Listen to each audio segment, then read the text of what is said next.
Hey guys, welcome to physics in playground. अभी हम लोग देखेंगे लास्ट 15 डेज है उसमें कैसे रिवाइज कर सकते हैं और क्या क्या इंपॉर्टेंट चैप्टर्स है हर एक सब्जेक्ट्स के, वो सारा कुछ अभी हम लोग देखेंगे।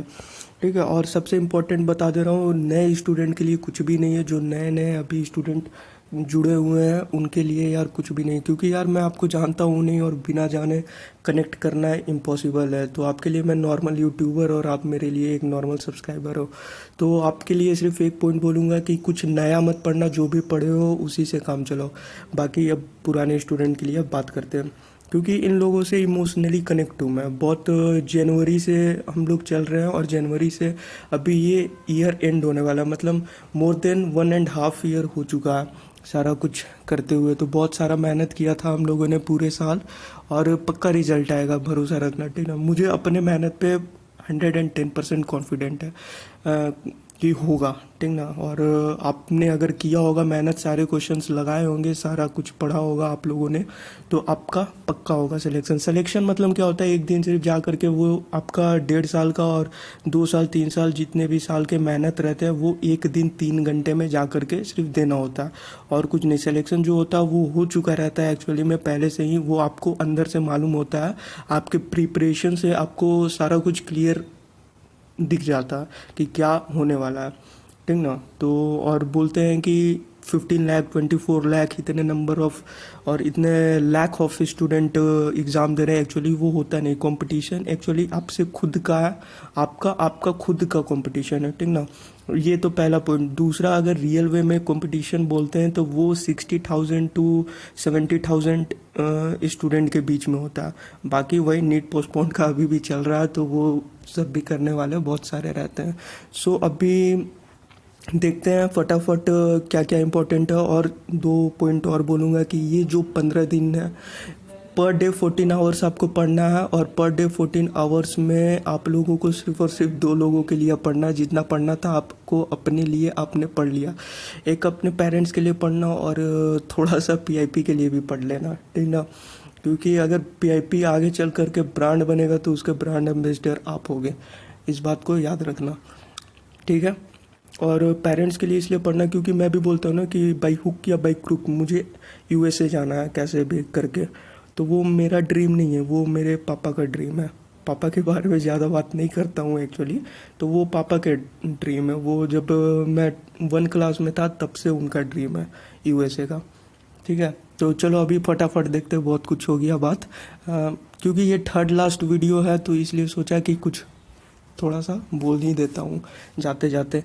तो चलो, बायोलॉजी में 6 चैप्टर, सबसे 6 यूनिट सबसे इंपॉर्टेंट है। Reproduction, cytology including biomolecules, genetics including evolution, animal physiology, ecology, living diversity. यहाँ से आप लोगों का मिनिमम क्वेश्चन पूछा जाएगा, 65 क्वेश्चन वो लोग पूछ देंगे। और जितना मैंने दे दिया है मोर देन इनफ है। सिर्फ और सिर्फ डर अगर है तो मुझे साइटोलॉजी और जेनेटिक्स में है।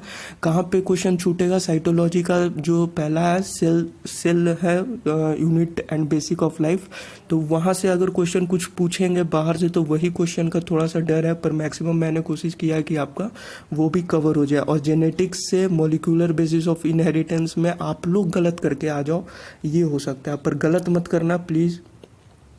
खास करके म्यूटेशन देख लेना और जीन मैपिंग देख लेना, रिकॉम्बिनेशन देख लेना, और एक चीज़ था, जेनेटिक कोड। ठीक ना, जेनेटिक कोड एक बार देख लेना कि कैसे क्या हो रहा है, वहाँ के न्यूमेरिकल सॉल्व कर लेना। 200% अगर इतना कवर कर लेते हो तो क्वेश्चन आपसे नहीं छूटेंगे, सारे क्वेश्चन बन जाएंगे। क्योंकि ये 6 यूनिट ऐसे है जो कि आपका कॉन्सेप्ट चेक करता है, ना कि आप कितना रटे हो वो चेक नहीं करता। बायोटेक्नोलॉजी उसमें भी कॉन्सेप्ट है, बट वो आपको नॉर्मली एनसीईआरटी से पूछा जाएगा। ठीक है। तो ये हो गया एनिमल फिजियोलॉजी, फिर इकोलॉजी, लिविंग डाइवर्सिटी, मतलब यूनिट 1 क्लास 11 का। इतना कर लेते हो तो मिनिमम 65 क्वेश्चन हो जाएगा।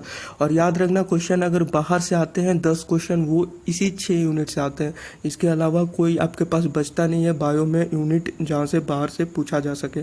तो ये 6 को सबसे पहले रिवाइज करना।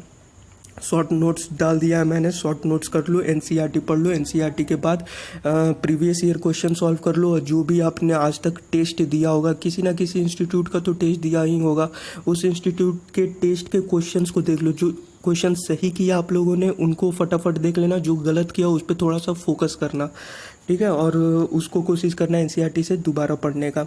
और जितने भी कन्फ्यूजन है, डाउट्स है, सारा क्लियर कर लो, कुछ भी छोड़ के नहीं जाना। यहाँ पे लिख दिया मैंने 6 यूनिट, इसका मतलब ये नहीं कि सिर्फ ये 6 यूनिट पढ़ना, सारा कुछ तो आप लोग पहले से पढ़ चुके हो, बट रिवीजन के लिए थोड़ा सा यहाँ पे फोकस ज़्यादा करना। वो भी जितने बच्चे चैप्टर्स है उसे भी अच्छे से रिवाइज कर लेना। अब आता है फिजिक्स, इसलिए वो मैं नहीं बताया 4 टॉपिक, क्योंकि वो 4 टॉपिक 200% उठ करके डायरेक्ट नोट्स पढ़ लिए तो वहीं से आ जाएगा। उठा लो नोट, 2019 का पेपर देख लो, डायरेक्ट मैंने बताया था ये 2019 में आएगा, डायरेक्ट कॉपी पेस्ट था।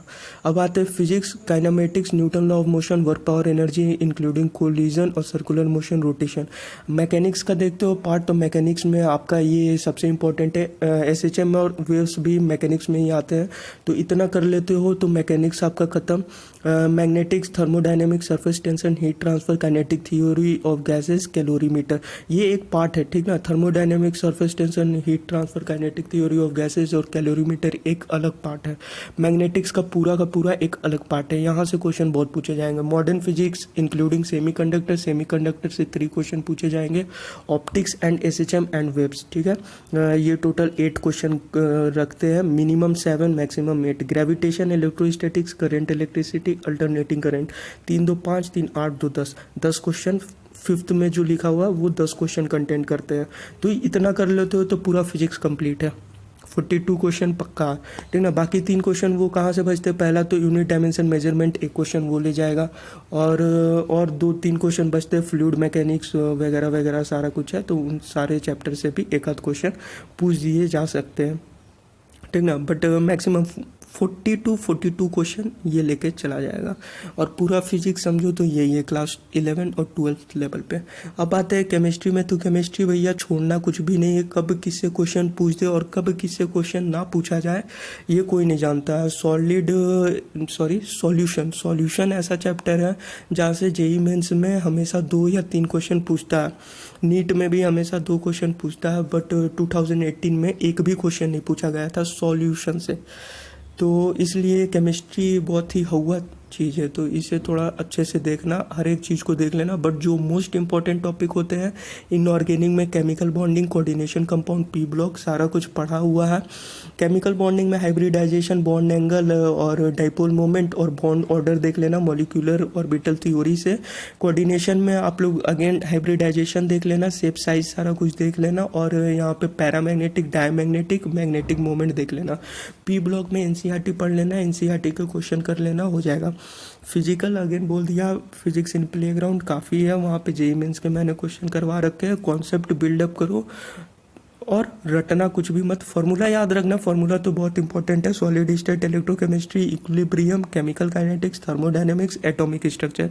अगर फार्मूला आता है तो क्वेश्चन बन जाएंगे, फार्मूला और कॉन्सेप्ट नहीं आता है क्वेश्चन नहीं बनेंगे, ठीक है। अब आते हैं जीओसी में सारा कुछ दे दिया। अगेन हाइड्रोकार्बन, अल्कीन पे ज़्यादा फोकस करना, क्वेश्चन अल्कीन से ही ज़्यादा पूछे जाएंगे। अल्कीन के बाद अल्काइन के बाद अल्केन।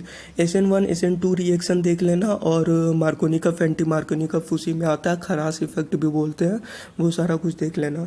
नाइट्रोजन कंटेनिंग कंपाउंड, ये भी इंपॉर्टेंट है, 3 क्वेश्चन कंटेंट करता है नाइट्रोजन कंटेनिंग कंपाउंड। मिनिमम आपको 2 पूछेगा, मैक्सिमम 3 क्वेश्चन पूछेगा, थोड़ा हाई लेवल पे भी पूछा जा सकता है इस पे, ठीक है। तो इसलिए थोड़े अच्छे से देख लेना। Alcohol, phenol and ether, again 2 से 3 क्वेश्चन रखता है। पॉलीमर्स, बायोमोलिक्यूल्स, एक क्वेश्चन रखेंगे।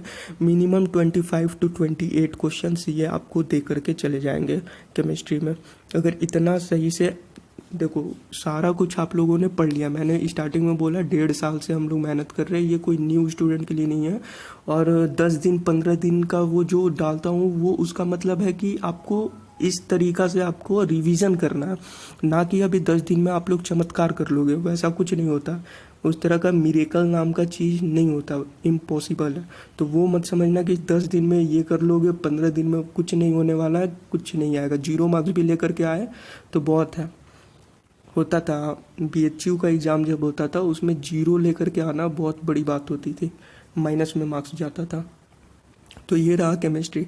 अब मैंने देखा था कहीं किसी के FB पे उसके लाइक किए हुए पेज को मैंने देखा था, वहाँ पे देखा था कि कॉन्सेप्ट ऑफ फिजिक्स पे कुछ बच्चे हैं और how to score X marks in X Y and Z subject पे पूरी भीड़ लगी हुई थी। तो एक बात याद रखना यार, सिलेक्शन कितने का होता है आपको भी मालूम है, ये ट्रुथ है, ठीक ना। बाकी जो भीड़ है वो भीड़ ही रहेंगे, बाकी जो भी सिलेक्शन होता है उनका मेन पॉइंट अगर बताऊं तो मैं वो कॉन्सेप्ट के पीछे भागते हैं। उनके लिए हर एक क्वेश्चन एग्जाम का क्वेश्चन होता है, ठीक ना। अगर आपको कॉन्सेप्ट आता है, सारा कुछ आता है तो ठीक है। तो अभी जो भी 15 दिन बचे हुए हैं उसमें ये मत देखना, ये मुझे कमेंट आया था कि सर बता दो how to score X marks in physics, ठीक है। तो वो यार मेरे पास नहीं होगा ना, मैंने उस दिन से छोड़ दिया अपलोड करना। जब से मैं भी करता था इतना स्कोर कैसे करे, इतना स्कोर कैसे करे, बट जब से वो पोस्ट देखा तब से मैंने छोड़ दिया, ठीक है। तो ये इम्पॉसिबल, वो सारा कुछ वो फालतू का चीज़ है।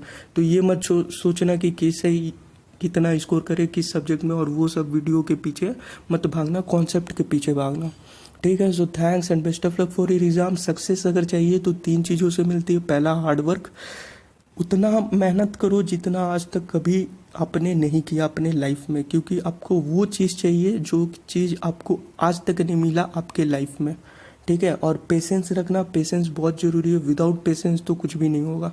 पेशेंस रखना बहुत ज़रूरी है, क्योंकि मे बी वो कभी कभी 10 साल लग जाता है, कभी कभी 15 साल लग जाता है, कभी कभी 5 साल लगता है, कभी कभी 6 साल लग जाता है। अच्छा खासा टाइम लगता है। बहुत किसी को जल्दी मिल जाता है, लाइक मार्क जुकरबर्ग को बहुत जल्दी मिल गया, 23 के एज में वो बिलियनर में पहुंच गए। वॉरेन बफेट को 53 to 52 ईयर्स लग गए टोटल उसे उस मुकाम तक पहुंचने में, ठीक है। और सेक्रीफाइसेस बहुत कुछ करना पड़ता है, इस बात को याद रखना। और जितना बड़ा सेक्रीफाइस होगा उतना बड़ा आपको सक्सेस मिलेगा, ठीक है। जैसे छोटा छोटा एग्जांपल दूँ तो मान लो जैसे मैंने अपने समय में कोई मूवी मैं नहीं देखता था, अभी मैंने रिसेंटली अभी वेकेशन में मैंने अभी 2-3 मूवियाँ देखी, आपको भी बोलूँगा मैं देखना। बहुत पुरानी मूवी है, अगर देख ली होगे तो ठीक है। पहला तो उड़ान, दूसरा मैंने देखा लंच बॉक्स, तीसरा बिलियनर वाला मिलियनर, स्लमडॉग मिलियनर, और चौथा कल रात में मैंने देखा वो था माउंटेन मैन, ठीक है, दशरथ माझी द माउंटेन मैन। तो वो वाला, ये 4 मूवी जरूर देखना आफ्टर एग्ज़ाम, ना कि ये। तो मालूम है बहुत लोगों ने देख लिया होगा। तो यार मैं उस समय जिस लिए प्रिपेयर कर रहा था जिस चीज़ के लिए, अब मैंने 5G देखा, मैं 5G चला करके बैठ चुका हूँ, मुझे मालूम है 5G किस चिड़िया का नाम है, ठीक है। तो यही चीज़ है, अगर उस टाइम को छोड़ते हो तो कुछ ज़्यादा ही मिलता। तो ये छोटा सा एग्जांपल है, बहुत छोटा एग्जांपल है, ठीक है। तो बहुत आगे भी निकल चुका हूँ ये सब चीज़ से, 4G 2G 3G, जैसे एक छोटा सा एग्जांपल दिया। तो अभी मुझे नहीं लगता किसी ने देखा होगा 5G और ये सब जो इंडिया में रहे हैं, ठीक है। तो इसलिए सेक्रीफाइस करने में थोड़ा सा भी हिचक मत करना, ठीक है। So thanks and best of luck for your exam. 13 minutes का चला गया और ये 3rd लास्ट वीडियो या 2nd लास्ट वीडियो, और एक मैं डालूँगा उसमें बस कुछ नहीं, नॉर्मली बेस्ट ऑफ लक बोलूँगा। और हाँ, बायो का आपका मैं डाल दूँगा अपने तरफ से, एक बार फिर से मैं मारूंगा, कोशिश करूंगा जिससे आपका मोर देन 70 क्वेश्चन हो जाए। डायरेक्ट आपको कॉन्सेप्ट निकाल के दे दूंगा, वो कॉन्सेप्ट पढ़ लेना, मतलब रिवाइज कर लेना, वहाँ से क्वेश्चंस पूछने के चांसेस ज़्यादा रहेंगे।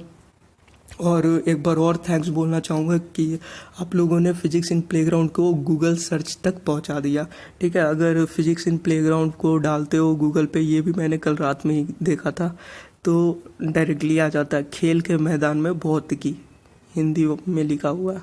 तो इसके लिए भी थैंक्स, मिलते हैं नेक्स्ट क्लास में।